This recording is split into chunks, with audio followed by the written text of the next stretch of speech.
Shabbat Shalom, everybody. For those of you, and here, Rabbi Foster, we will take a pause, a brief pause. No, I'm just saying Okay. Shabbat Shalom. I need to pull.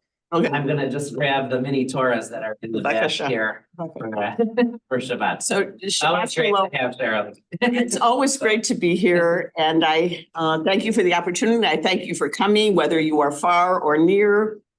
And guess what? We're going to be talking about the Parsha Yitro. And if you know how I teach, we're not going to be looking at too much of the specific wording and detail of Parsha Yitro, because for me, it's about what that means to me, how I can apply it, how it changes things, the way I look at things or the way I act.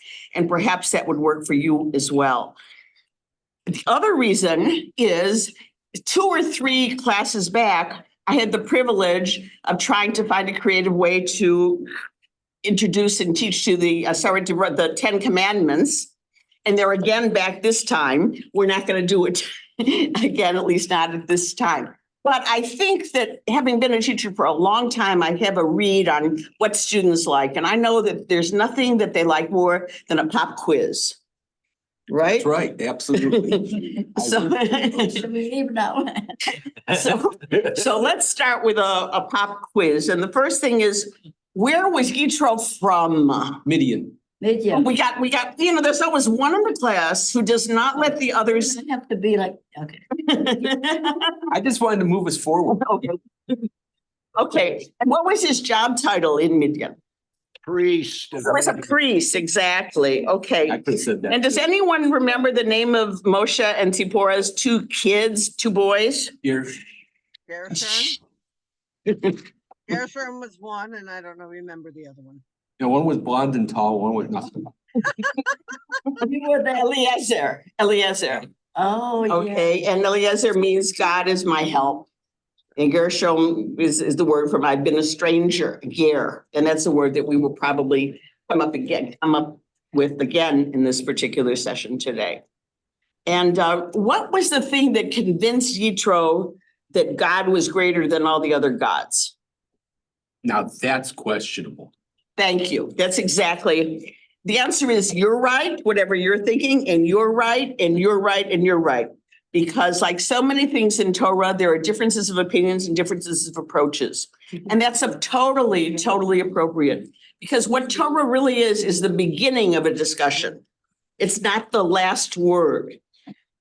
But we're going to go with today sort of with the flow in the sense of some of the and we'll talk about it in greater detail. But basically understanding that the God of the Israelites is the best God, the number one God, the top God was a big part of his wording. And he didn't have a lot of words, but that's what he really talked about quite a bit. There's another topic we'll get into as well, but that was one of them. And then you remember the Yitro was a big help in giving some management advice to Moshe. And he suggested that he choose able men to help him out and be judges. So what were the qualities that judges needed then, and I would go on to say that still need today? There were 3 things. And you don't have to be, to me, you don't have to even tell me. What I want you to do is a mental exercise and think about what you might expect to be, and we'll see how much on target you end up being. Just take a sec, and then I'll ask you, but just take a sec to think about it. So he talked about 3 qualities that judges should have. Fear of God. Fear of God. I'll take that one. What's another one? Anyone? Do you want to?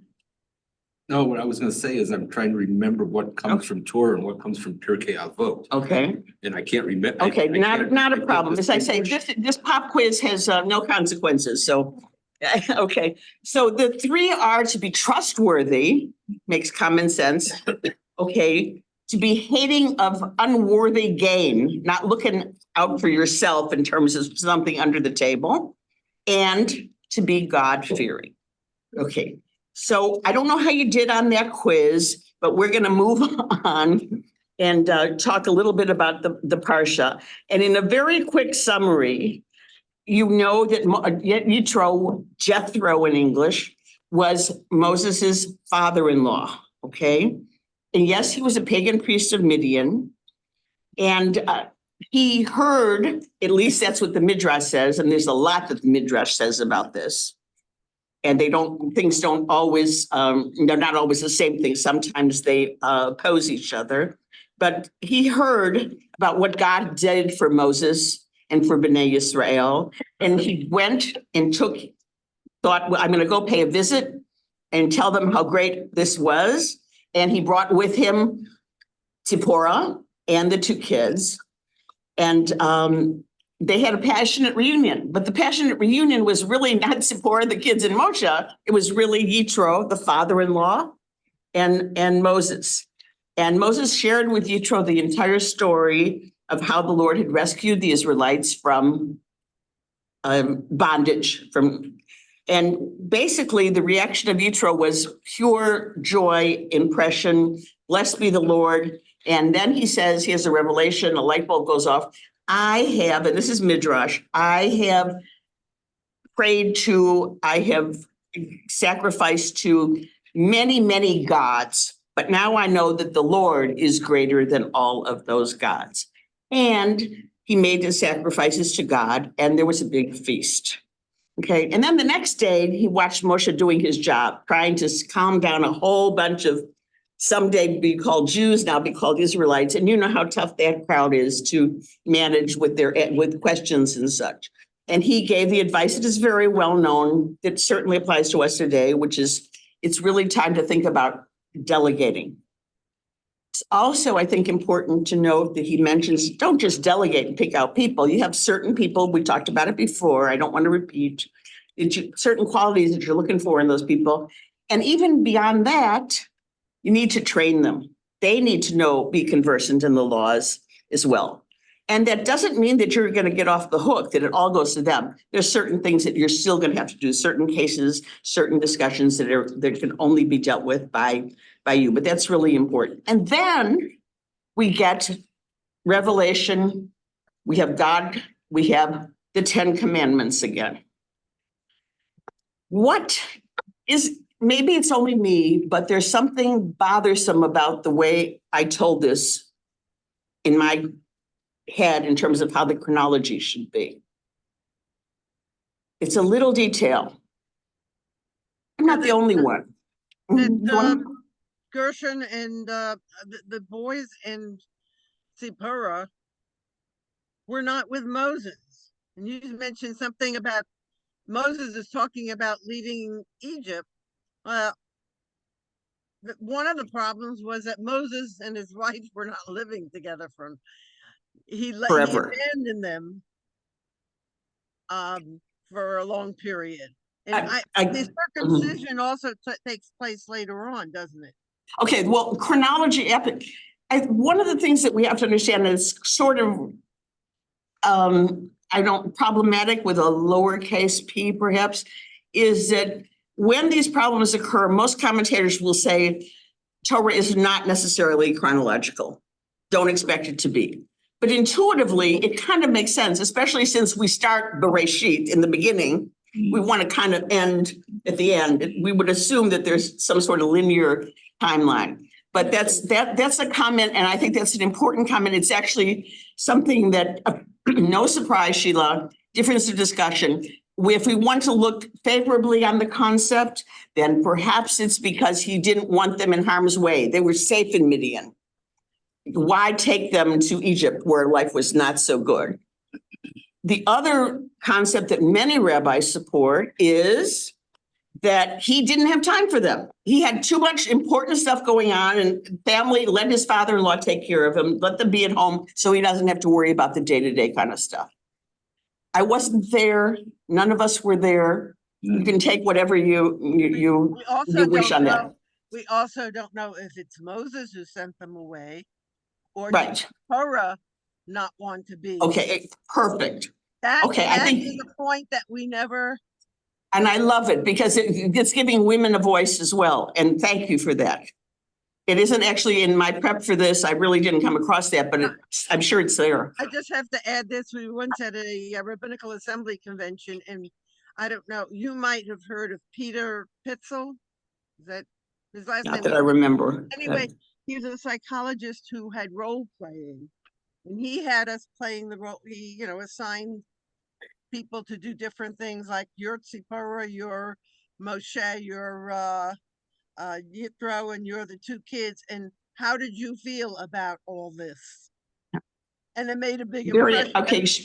okay. That's what Okay, led- thank you. I'm gonna, with your permission, and I thank you for that point, because I think it was a great one, but I want to move on because it's my class. And we're gonna just take on a few, there's really quite a bit to talk about.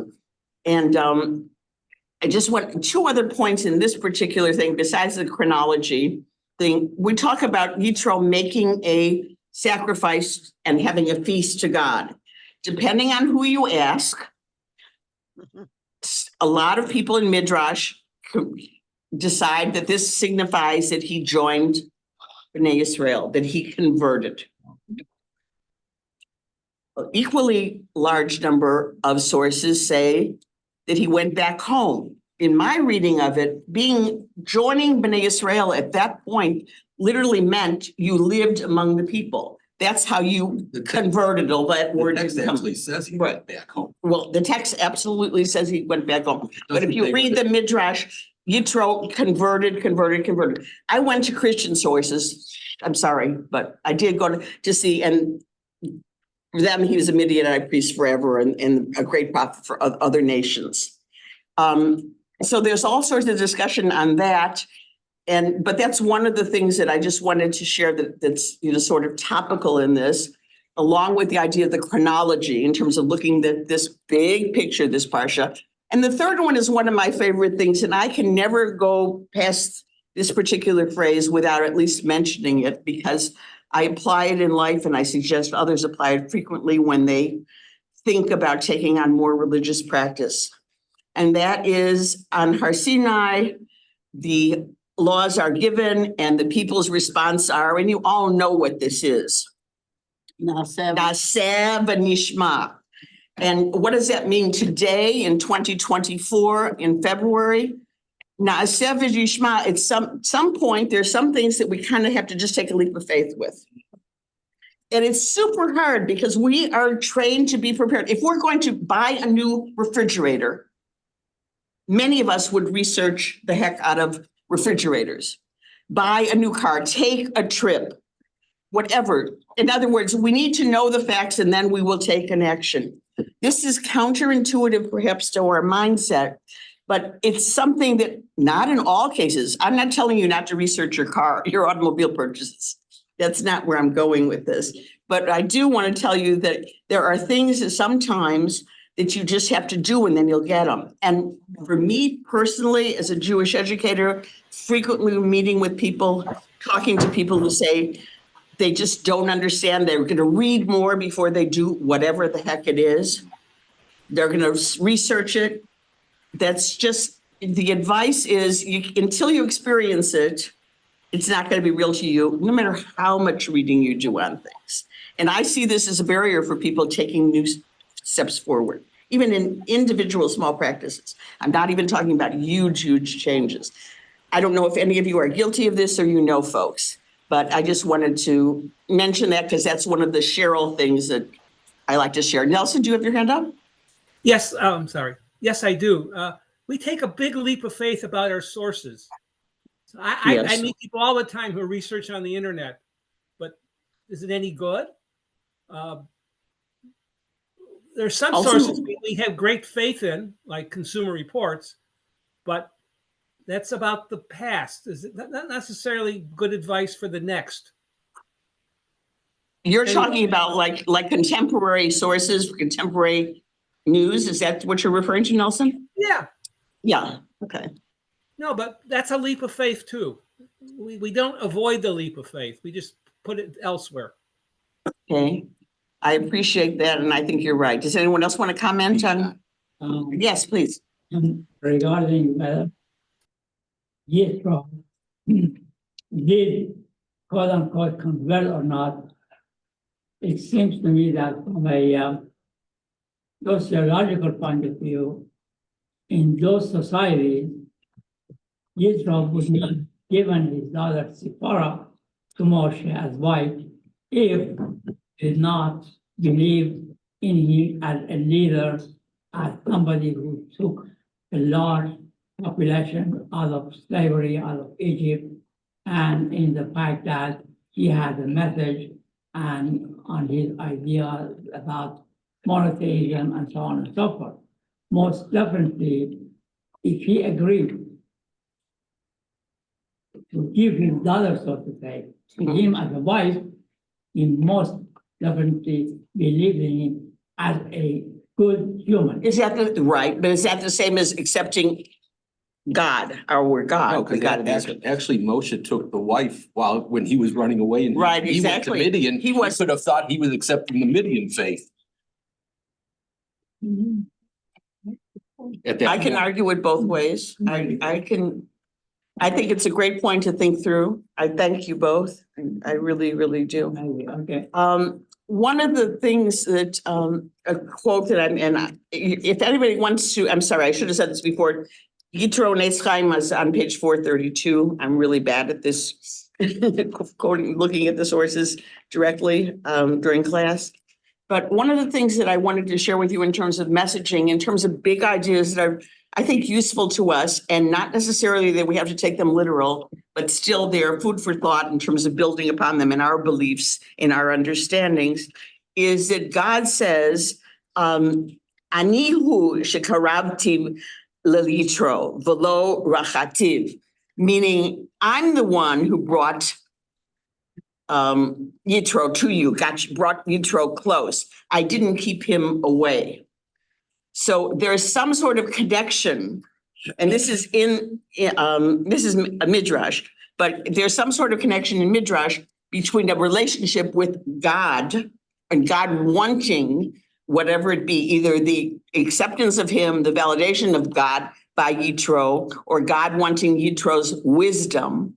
There's also commentary about how much the father-in-law figure is relevant to this whole picture and giving credibility and status to that as almost as a title, more than the priest part. The father-in-law is how he's referred to.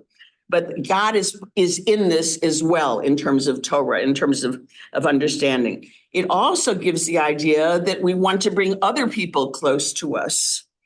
And that comes down to the idea that I really want to kind of focus on today, which is whether Yitro converted or didn't convert. I'm going to use this as a jumping point for discussion on that particular topic. Yes. One of the things that kept jumping into my head is there in Turkey a vote, we can learn from the whole world. So you can accept Sure. learning and enlightenment from many. You who different learns from places. any man or woman. Okay. Yes, exactly. Sheila? I think not only what Jackie said, learning from other people is the one thing that we always remember about Yitro is that he told Moses, you got to get other people to help you. I mentioned this, You right? also That's said- huge. In other words, that is the thing that sticks out, whether he converted or he didn't convert. He had made an important contribution to our people by telling him, hey, you're not Pharaoh. You're not a one-man show. Mhm.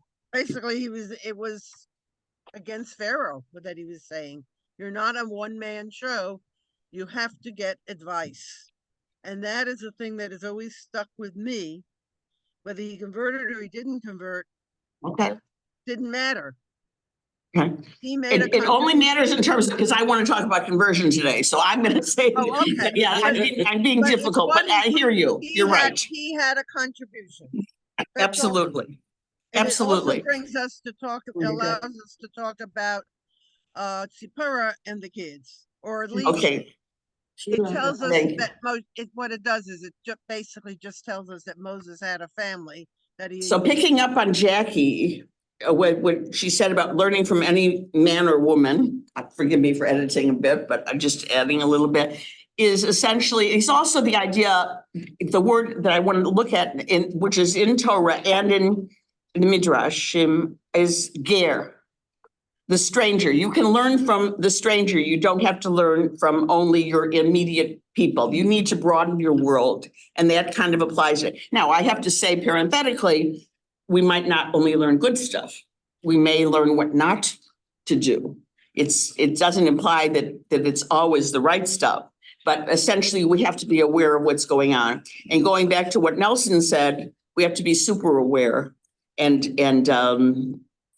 cognizant of the realities of what's out there. I understand that as well. And then at some point you do have to go with your faith and what you believe in your heart is the right thing. One learns from mistakes as well. One learns from mistakes, 100%. You learn from the wrong way too. Cheryl. Yes, well, I'm sorry. Gail and. Okay, Gail, David. Gail first.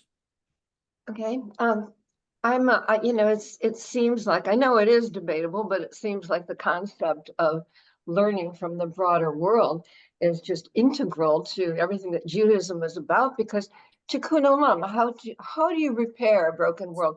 How do you repair the world if you're not engaged in the world, if you're not participating, if you're not learning broadly from all sources in the world? So it seems like it shouldn't be debatable, but.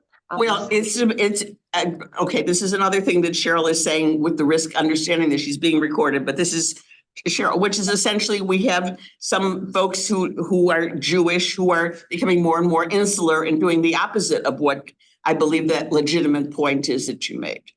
And you probably are aware as well, but I just had to say that, and I'm going to go on because I want to How about talk. David? Okay, David, I thank you for keeping me honest. I appreciate you. David. Just very quickly, one point in favor of this idea that maybe he's converting is that later on, when Midian is attacking the Israelites in the story of after Bilam, Right. or Parshat Balak, it doesn't seem like Yitro is with them. On the other hand, it does say he left. So I guess both of those points make this somewhat ambiguous. I'm just throwing those couple of points in. More food for thought. And it says Jethro left. It doesn't say anything about Zipporah and the boys Okay. or whatever. Okay, Ron is concerned about the kids and the wife and what happened to them. Well, I They think went back. Ron's point actually backs mine up, because I think he brings Moshe's wife and children, but then he leaves himself. Well, you can think that, but then on the other hand, you could also think that he took the children, the wife and the children, because you never hear about them again. Go ahead. I'm not, Cheryl.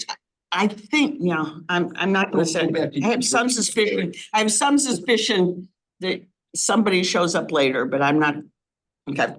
I'm not sure I'm remembering correctly. Okay, so Yitro, did he convert, didn't he convert? It depends on who you ask. That's what it comes down to. And many traditional But I have a sources theological absolutely. question about it. Do you have to be Jewish to worship God?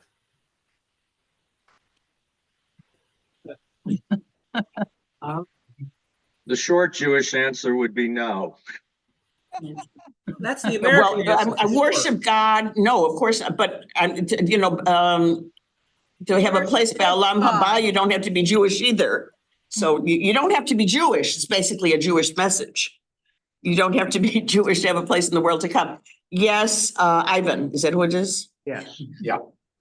Yes, well, you have to remember also that in ancient times, in the pagan world, including Pharaoh, they didn't have to, it wasn't about monotheism necessarily. Every king or tyrant or leader had his own local god.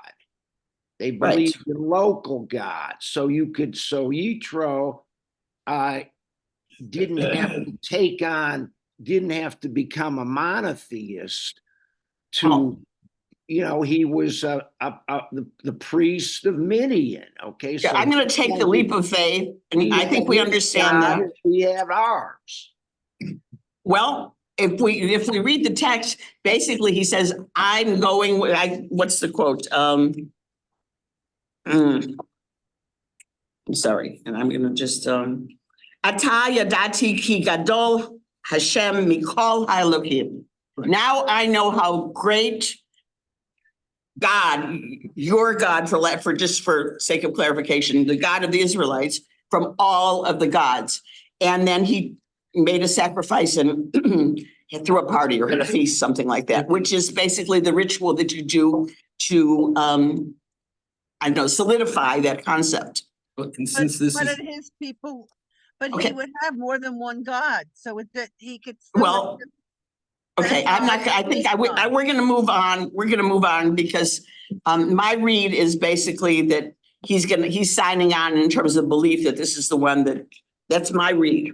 Okay, and it doesn't certainly have to be your read, but I read it that way, that he is accepting this God who walked him, according to our text, to this environment to come and help Moshe and to validate God's power. Yes. I was gonna say that I don't believe that anybody in those days believed that there was one God, and the Ten Commandments kind of proves that, because it says I am the God before all other gods. We're gonna move on. So what do you think when you hear the word convert? What comes to mind?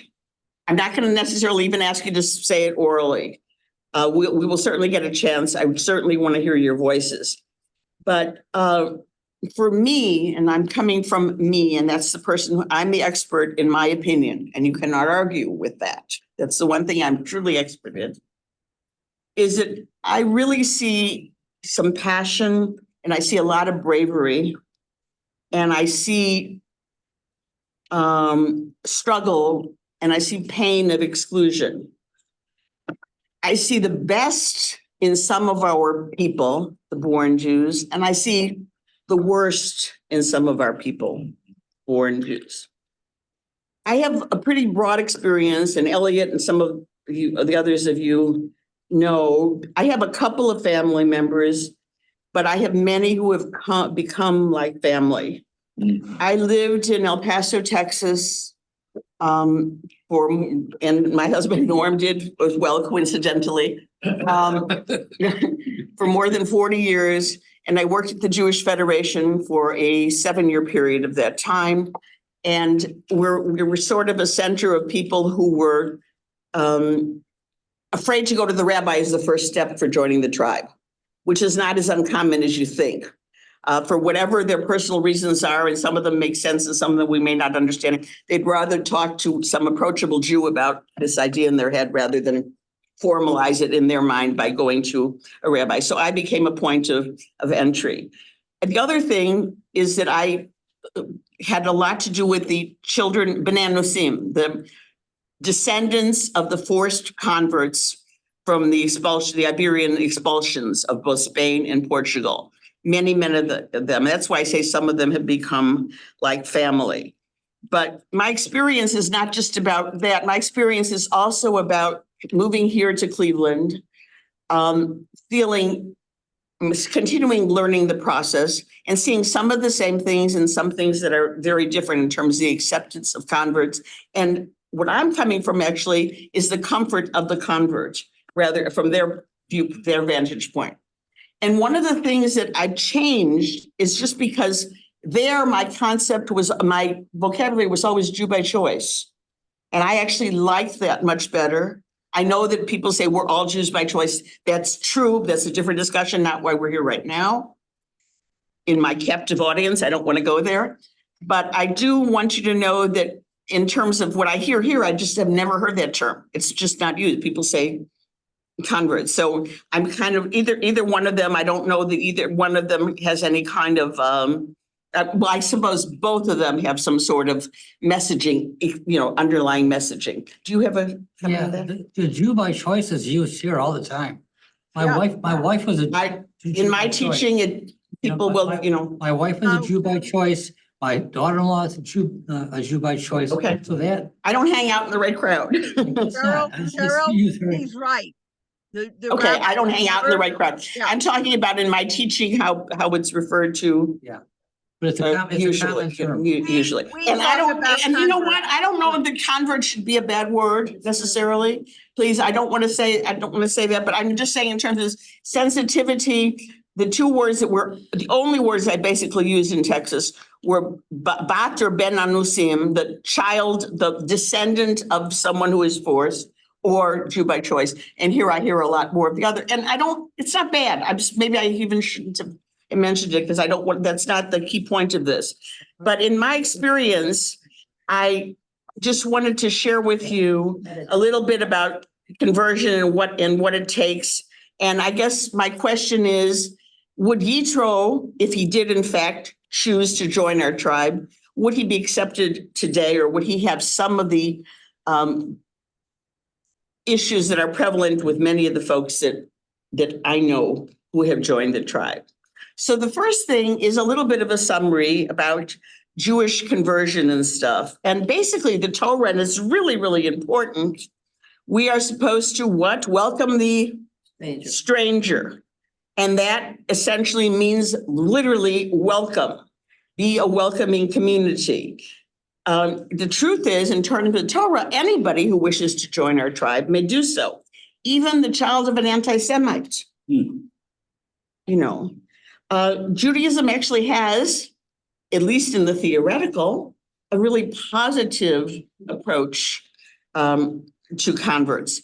But the difference between Jews and Judaism sometimes is large. Not all Jews have a positive view. After a person converts to Judaism, he is by law, in fact, like any other Jew with very minor exceptions. This is because of the extreme difficulties that Jews face, that after all, it's not easy to leave your people and to leave your home or your comfort level. And the fact is that they are often quite vulnerable, and even the slightest unintentional comment sometimes causes more damage than we could ever imagine from our particular side. One of the things that I found that converts lack is confidence. And some of this is on them, because they will say, I don't feel welcome in a group, but they don't make themselves accessible, so to speak. They're sort of afraid to put that step forward. And I'm speaking very candidly. On the other hand, with recognizing that, it means essentially it has to go the other way as well. The vulnerability is something that matters, that I've seen so many times, and I wanted to share with you. Cheryl, But in terms of Torah, it says that there's a rule statement that whoever grieves the convert is creating a large sin. Please be short, because thank you. yeah, what you basically have is the same thing as if you are a stranger. People who were not born and raised in Cleveland have the same problem. You are an outsider because you can't talk about the high school you went to and the college you went to. And you can't talk about if you're a convert, your bar mitzvah and things like that. And that's a great thing, because one of the points that I was going to make is what Jews by choice sometimes say, and this is, please, I cannot lump anybody, any human being is first a human being and an individual with their own story. And I fully recognize that. But in terms of big picture items, a thing that sometimes Jews by choice say is, I can't play Jewish geography. And that lets me out. And you don't realize how we go through that so often. And vouching for what Sheila just said, Norm and I have been here, I've been here like almost 10 years now. He's been here like 7.5 years now. That's absolutely true. Conversations go to Cleveland Heights and whatever stores and whatever restaurants or whatever that I have no reference point to whatsoever. My world is basically in Beechwood and beyond kind of thing now in terms of what I know geographically and such. And it's true. So I get a little taste of that. But in terms of Jewish geography, it's just a point. I'm just saying, should the opportunity arise for you, for someone who's new in town or new to the tribe, that open up some questions that don't require this Jewish geography. Jewish geography is more than that. It's also name throwing. And you know that we can always find a commonality at whatever, the third degree of separation, whatever. Yeah. Yes, Elliot. As you speak about conversion, I keep thinking of, sometimes you hear he he converted for me or she converted for me. I don't believe you can convert somebody Okay, that's- unless you have a genuine emotional conversion of the heart, so to speak, going beyond the ritual. And I know the Christian term I've heard before is born again. Maybe in some sense, they have to, whatever that means, be born anew, but born again to somehow be very connected with this new people. Can't be connected. The true matters have to be accepted, basically clarified by a rabbinic court to accept a convert. And one of them is, does that person earnestly wish to join the Jewish people? Or, and this goes back to the suspicion and sort of the turning away of converts thing, is it an ulterior motive to this kind of thing? It's hard to know, but that's certainly officially one of the points. And then the other one is the Jew by choice, the convert, willing to accept the yoke of Torah?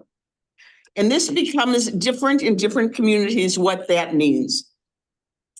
For most people in the liberal communities, it means understanding and choosing the things that are relevant for you and having an appreciation and respect for the things that are not yet relevant for you. In some communities, you have to take the yoke of the Torah to a higher degree than most everyone else in the congregations that you are joining, not expecting a much higher standard than the people who are born Jews who are living in that community. So, and that's a discussion that I'm not able to, I'm knowledgeable enough to really delve into.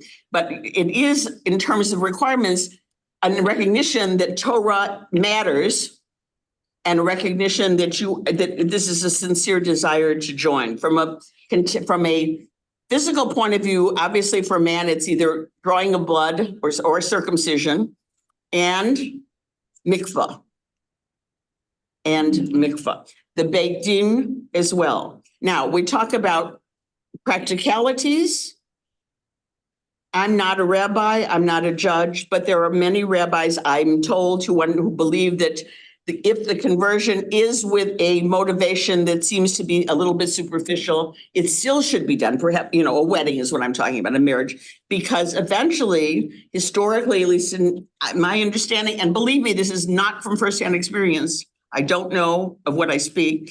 A lot of these folks come around. They are officially on paper Jews, but in terms of practice, living in the community changes them to eventually comply with the other requirement of really buying into the beauty, the validity of Judaism. I wanted to just mention in terms of the folks that, and we very well may have people around the table who can add to this if they wish, either personally or theoretically. But what I've heard many times, why do you want to join the Jewish people? Now, one of these is, and this has happened to me very recently, I teach a little bit of Partners in Torah, which is online. I don't know if you know that. And I got a Jewish student and she's Jewish, and they apparently only accept students who are Jewish or who are studying for conversion, not non-Jews who wish to learn. At any rate, so when I got to the second or third class, I said, tell me your history, whatever. And she said, well, I had my DNA done and I have Jewish blood. So that's so let's make clear right now, from both points of view, that it ain't a race. It's not a race. And it's not about Jewish blood. I'm sure with all of the people doing Ancestry and My Heritage now in 23andMe, a lot of people have Jewish blood, but that's not what makes you a Jew. And you don't need to have any of that to be a Jew, just to be clear. However, I think from the other side of the point, there is a subconscious intentional, I'm doing the ugly now, among Jews that person isn't real because there is some sort of lineage or race or family connection or something in our minds that you don't look like me kind of thing. And we just really have to understand officially that's not part of what Judaism is. That's not part of what joining the tribe is. Judy. Unfortunately, I think even within family, I know of 2 cases where the grandmothers were questioned by their grandchildren who are Orthodox. The grandmothers are conservative. The grandchildren are like, why don't you do this? Why do you do this? So there's already a division within Judaism and family. Mm-hmm. becoming insular, becoming, all of those things is we can touch on it. Yes, it's there, but it's, in my view, the Torah, according to Cheryl, this is not legitimate Judaism. That is not what Judaism teaches. Cheryl, Sheila, please be brief because I really need to move on. I'm sorry. there are a lot of converts who, when they discover that they have some Jewish blood, they become more enthused about converting. And one of the things some of them will say is, that's why I do such and I'm not talking about Anusim now. I'm talking about attitude. Right. Which we I think it's human associate with nature. being Jewish. That's why I feel this way about. Okay, well, that's it. That's, I think, the human, it's sort of a validation of what they've been feeling in their heart. Right. Yeah. Okay, Gail, did you want to say something? I did, thank you. You mentioned the word bravery, I think, in the beginning of this discussion, and I think that the essence, this is not a problem to be solved, in my point of view. Anytime anyone makes a major change in their life, whether it's moving to a new city like you did, or whether it's something outside of the mainstream like becoming a Jew by choice, it's not solvable. You will always be different. You will never have those roots. And I think it's more a matter of acceptance and saying, okay, I've made a difficult choice. It takes courage to live in a way that's different from the mainstream. And I think that's where the joy has to be found.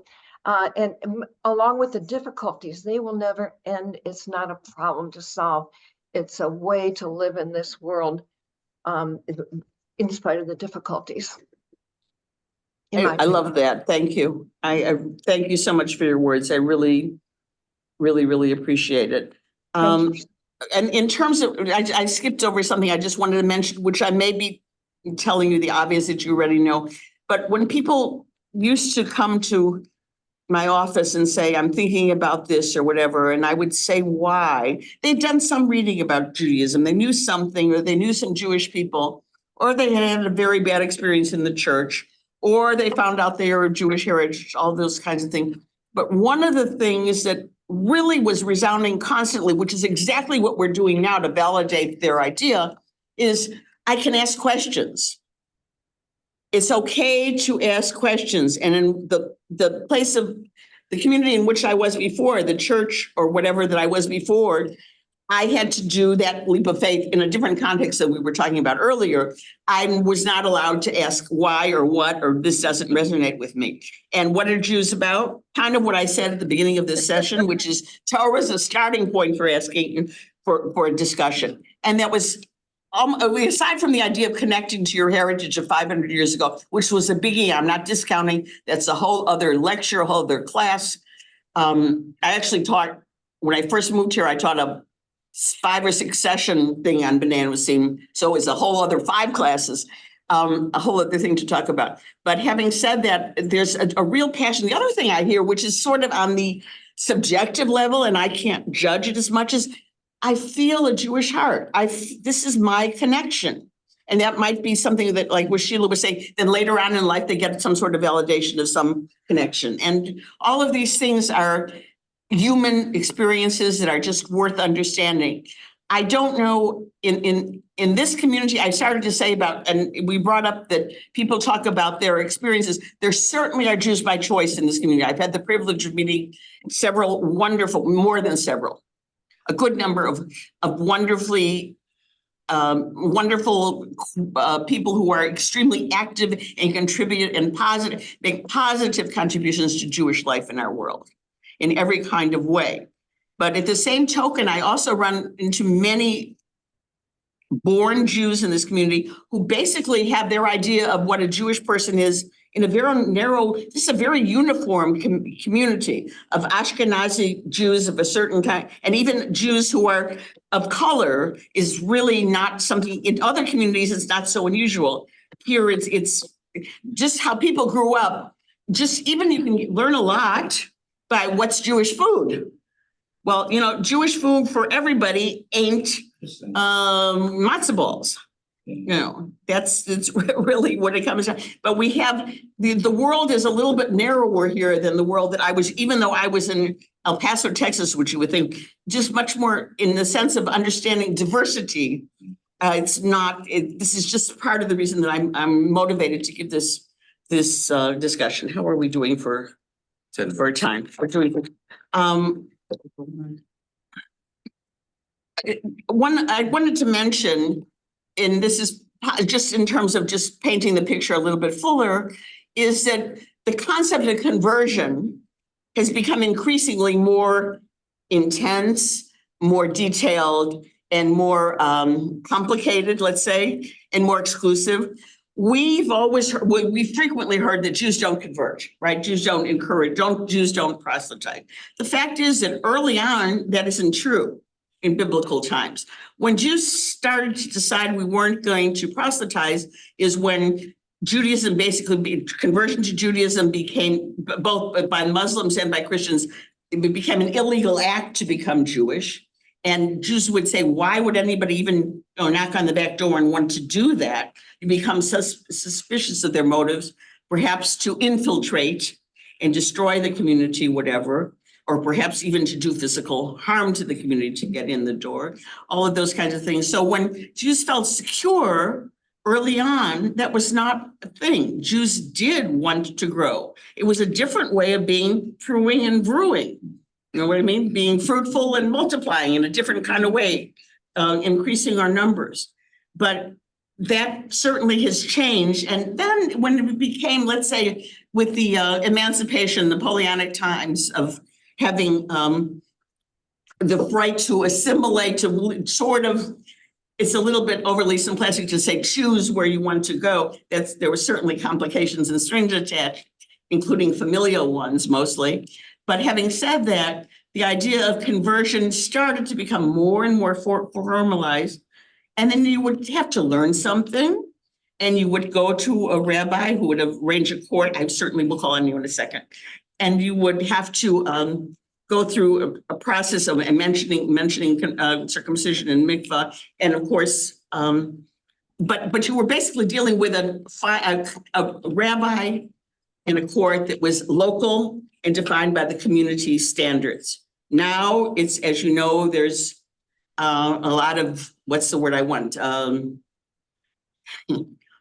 particularly the Rabbanut in Israel, we're looking for discrediting many individual rabbis, not accepting their conversions.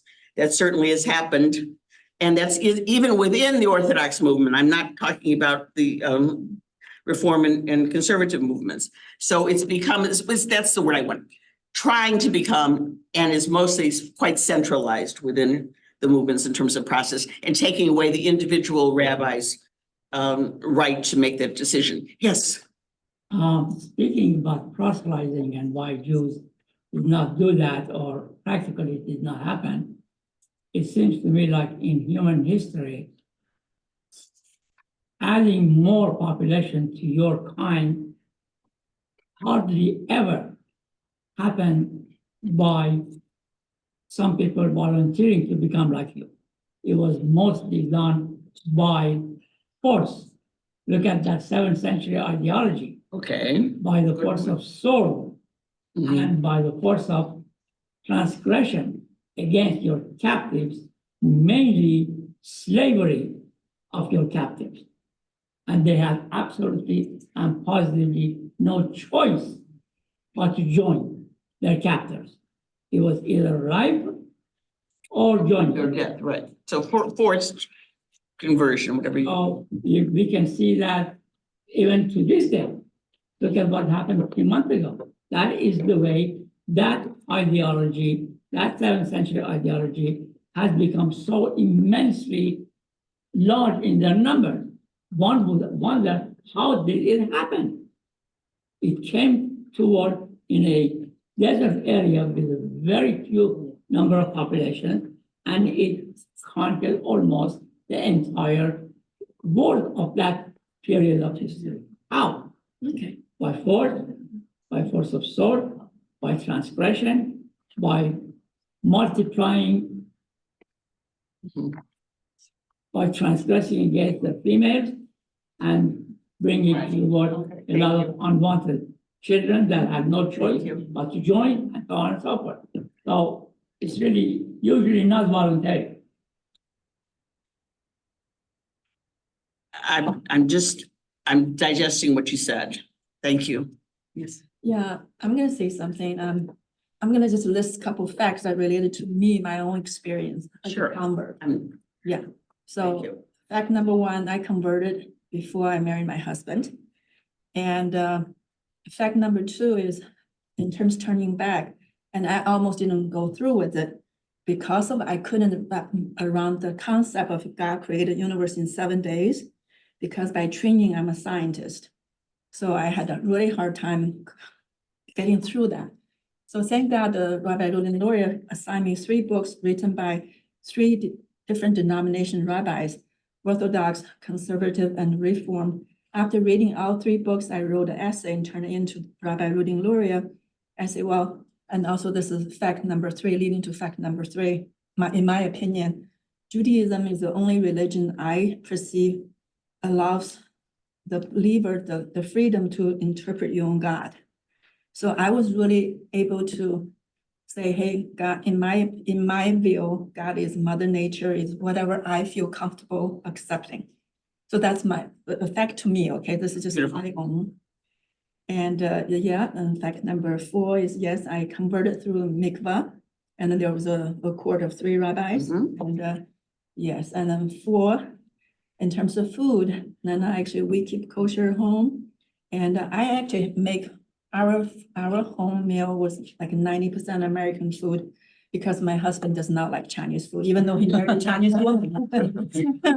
So that's why our table, our food always like majority Jewish food, like matzo ball and brisket, Of course, I still make it, and I still make kosher Chinese food, especially now Chinese New Year's food. So I make a kosher dumplings and stuff. And also coming back to the welcoming factor, I feel like you are absolutely right. All of your perspective are very. It's really up to you. The relationship is between yourself and God, and how. Now the conversation is that, of course, there's a community and everyone that I'm getting to know really well now. So, all right, and going back to what you just said, the last one, what did you say last one? And about, I forgot that the last point I wanted to make. That's right. Oh yeah, being whether accepted really as acceptable. And the last fact I want to bring up is when my husband and I wanted to buy a plot for ourselves, because my husband grew up in Taylor Road Synagogue. And so when we approached the Taylor Road Synagogue, say, we want to buy a plot, the same lot would, they said, no, they wouldn't sell it to us. They would only sell it to my husband. They wouldn't sell it to me because they would not recognize my conversion, because I wasn't converted by an Orthodox rabbi. I was converted by the conservative rabbi. So I just want to share all of this with you. And this is the new reality. Things were easier 50 years, not a perfect 50 years ago. I certainly know of controversy when I was a little girl of a conversion in our family that was not accepted because it was a reform conversion. Having said that, so much of what you said resonates with me. One of the things that I think I alluded to, I wanted to be clear with, one of the reasons people convert is because Judaism is intellectually honest. And which, aside from asking the questions, you can be yourself and still be Jewish and don't have to compromise or give in to an idea. I think the reasons, why in the world would people convert? Those ideas have to be big enough, because at the other end, why, what are you buying into when you do join us? First of all, New Year's doesn't have a very big party, big noisy bash, and there are no jolly elves, and you don't have the Easter bunnies, and there's no bacon, and people hate us, so there has to be, on the positive balance side, things that outweigh those particular things. And for people who seriously take the journey, they find that and more, and find true happiness. And I'm going to say, it sounds cliche, I have a particular person in my mind right now, actually 3, One of them is my sister-in-law, my brother's wife, and she converted many years before she met Reuven. But they are leaders in their community. They enrich us so tremendously, and I have nothing but esteem for them and passion for them. And it's enriched me personally as well. I'm going to leave on one other thing. I just want to mention just a detail which has kind of always confused me, and I don't have an answer for it. And maybe there's an answer out there. But essentially, there is a Jewish law that you don't point out converts. You don't say, that's a convert. See her, she's just converted. You do not do that. What I always have the conflict with is, and I realize that it could be not a converting message, but people are identified as Bat Avraham Basara. Yeah.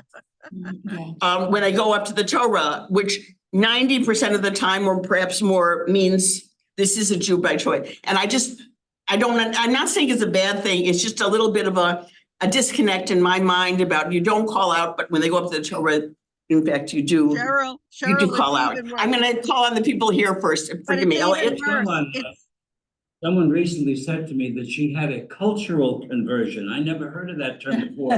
What does that mean? I don't know. Local, that's here in Cleveland. I don't know. I see Rabbi Haas here. Do you have a answer for that? Cultural conversion. He's not, okay. Yeah, I have no idea. A cultural conversion? Unless that means somebody just decides to observe Jewish holidays and do Jewish Yeah. things, but never goes through a formal process with a rabbi. Maybe that's what it means. They eat Jewish. They go to Corky and Lenny's and have matzo balls. No, seriously. not anymore. Not anymore. That's exactly what they mean. But I Okay. think what's worse. Yeah, with please, the Sheila, you're quote in gonna the have- Torah is that you are really supposed to be, but Avraham Avinu, that Sarah. Okay, well, we ran out of time. I love quoting the Rambam's letter from the Obadiah, the convert, who says, my rabbi is giving me grief. He wrote a question to the Rambam. My rabbi is giving me grief because he says, I can't say Avraham Avinu. And he also is insulting to my ideas. And basically Rambam lets the rabbi have it, the spiritual leader of the community, that he calls him something like an idiot for saying that. This is against Torah, do that. And you are closer to Abraham than we are because you are directly Ben Abraham. Your spirit was at Har Sinai. All of the, the Jews and potential Jews were at Har Sinai, all of those kinds of things. The letter, if you're interested in researching the letter from Rambam to Obadiah, the convert, I guess is how he's termed, it's really very impactful in terms of accepting. What is he saying? The convert. What is he saying? Obadiah. But is he saying you should say, Rambam saying you should say Avraham Avinu? Yes, he said, absolutely. He says, this rabbi is wrong and insulting to you. And he uses, I don't know if he wrote the thing in Yeshua, he probably wrote in Hebrew. Could have conceivably written it in Arabic, given the geography. I don't know. Anyway, yes, he totally supports Obadiah, the convert, in many, many ways. I'm going to close. I just want to say something personal. Rabbi Haas, you were a teacher of mine at Spertus Institute in Chicago, and you were wonderful in your presentation. We're talking about 1998. But I never forgot, and you made a great impact, and I just want to thank you for that. I don't know if you even remember you taught there then, just some short sessions at Spertus Institute in Chicago. But when I saw your name, it gave me joy. Okay. I remember Spertus. Thank you. Okay. Shabbat shalom, all of you. Thank you all very much for being with me.